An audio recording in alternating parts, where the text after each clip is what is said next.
विधानसभा सत्र के दूसरे दिन आज अनुपूरक बजट पेश किया गया। साथ ही सदन में संभल के मुद्दे पर भी कई मंत्रियों ने सपा पर साजिश का आरोप लगाया। इन सभी मुद्दों को लेकर हमारे संवाददाता से राज्य मंत्री जेपीएस राठौर और राज्य मंत्री कपिल देव अग्रवाल ने खास बातचीत की। क्या कुछ कहा उन्होंने, आपको सुनवाते हैं।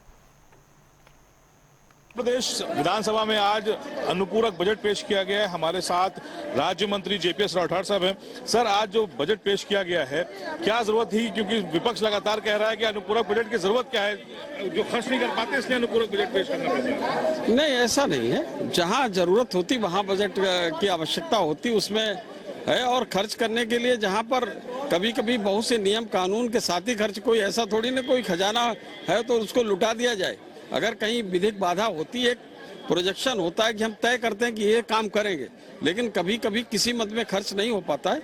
लेकिन उन मदों में नहीं दिया गया जहां पर खर्च नहीं हो रहा है, उन मदों में ही खर्च दिया जा रहा है जहां पर आवश्यकता थी। सर, कुंभ को लेकर कुछ इसमें बड़ा हिस्सा रखा गया कुंभ के लिए?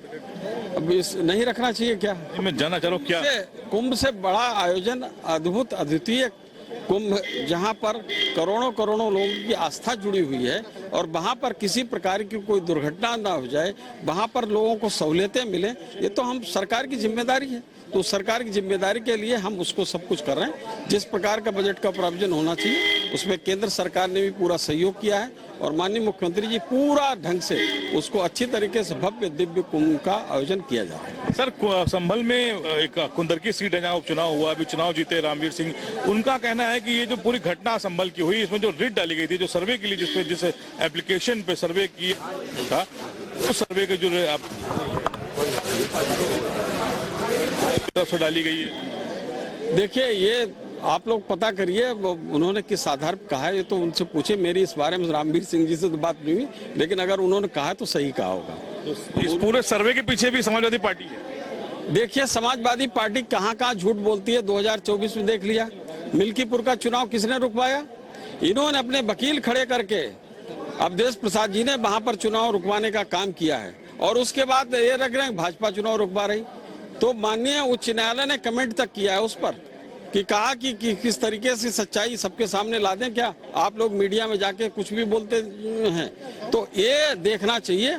आप इनका वकालतनामा देख लो। अवधेश प्रसाद जी ने साइन करके वहां पर वकीलों को खड़ा किया है और चुनाव को टलवाने का काम किया है।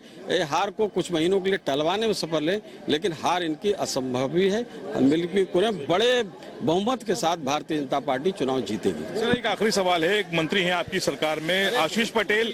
सर, आशीष पटेल पे बहुत आरोप बहुत पूछ ले। और देखिए, ये जेपीएस राठौर है, मंत्री हैं उत्तर प्रदेश सरकार में। इनका कहना है कि अनुपूरक बजट फिलहाल इसलिए लाया गया है कि कई ऐसे काम हैं जिसको पूरा करना है, विकास को रफ्तार देना है, और कुंभ को लेकर खासकर जो तैयारियां की जा रही हैं उसमें भी इस अनुपूरक बजट में शामिल किया गया है। कैमरा पर्सन आशीष के साथ तखत जनता टीवी, लखनऊ।